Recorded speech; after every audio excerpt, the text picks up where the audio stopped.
For 75 years, Social Security has demonstrated our national commitment to provide a decent and dignified life for our seniors, for disabled Americans and their families, and for survivors of deceased workers. This national commitment must be maintained. Recently, I had the opportunity to talk to the Commissioner of Social Security to ask him about how we can protect this system, protect its solvency, extend its life into the future, but to make sure that we continue to keep our commitment to seniors, to the disabled, and to their families.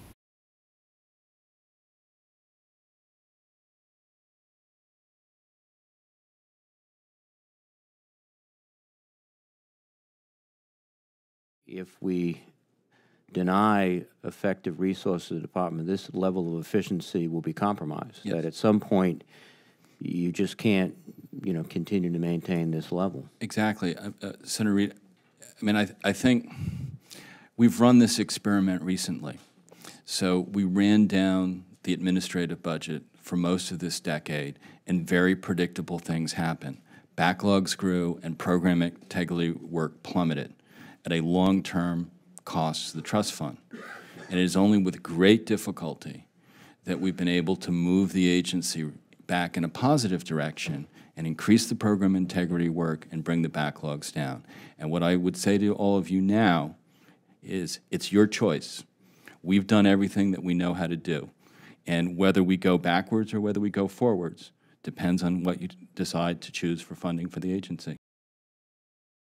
We have one of the most effective programs in the history of this country, one of the most efficiently run programs in the history of this country.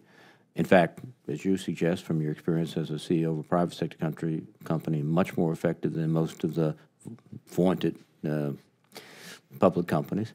And yet we're at the point of disrupting it significantly in terms of how it operates if we don't provide adequate resources to you. So I think it's clear that, this is one of those cases, and they're not that frequent in any endeavor, particularly government, where we have to reinforce success, not undercut it. And so I would hope that we would reject some of the proposals, particularly the House proposal would have significant cuts, as I understand them, and support you at a time, and again, Senator Murkowski's point, where demographically your burden is not going to get lighter, it's going to get heavier because of people like me. Not yet, but very soon. And I want you to be around for my 4-year-old daughter. So I've got a vested interest. We had the experience in 2002 where adjudication offices in 3 of my communities in Rhode Island were consolidated. Again, you said when you cut the budget every year, you start cutting into the efficient operation. They were sent up to Massachusetts. I would assume that if the budget pressure continues to grow as it is, you'll be making those same types of decisions. Exactly right. We are actually moving more work geographically around the country to take advantage of wherever places are less busy. So we've done more of that than in the past, and if we go into a crisis, then there'll be more work moving from one state to another as we try to manage things as best we can. So you'll have 2 situations going on: reductions in force, right, consolidations of offices.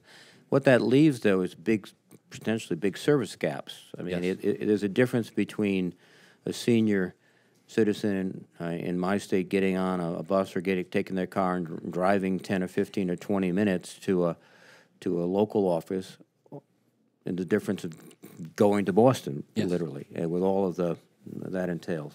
Yes, you've said it more articulately than I could, Senator, but the only thing I would add is it's already happening. We're already starting to move backwards because of the staff reduction.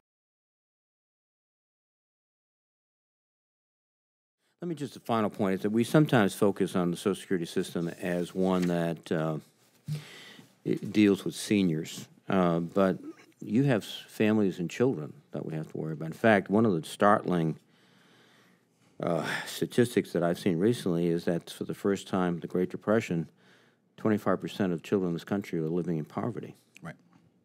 That's a very, very shocking and indeed shameful statistic given And in fact, this- if the you wealth look of this at where the administrative effort is spent, we would be even more efficient if we were just a retirement organization, but we're not. We take in about 3.3 million disability claims this year, and that's where the vast majority of the administrative effort goes. We're the largest repository of medical records in the world. Sometimes we have thousands, over 1,000 pages of medical records. We need to go back vocationally, and a lot of these are very difficult, close calls. And so that is, in fact, where a lot of the administrative time is spent, because the retirement process is pretty automatic. We try to make it even more automatic. We've gone from 10% to 40% of the people filing online because we've improved, we've made it a much more user-friendly process. So we're trying to find the efficiencies wherever we can, but the lion's share of the administrative effort is on the disability side, and there are just some limits on how much of that you can automate. People have to make a lot of those decisions. But that has a huge impact on the quality of life of families and children in this country. Absolutely. Particularly as we see these growing statistics of childhood poverty. And your agency does make a difference, but if you don't have the resources, you can't. That's right. Thank you.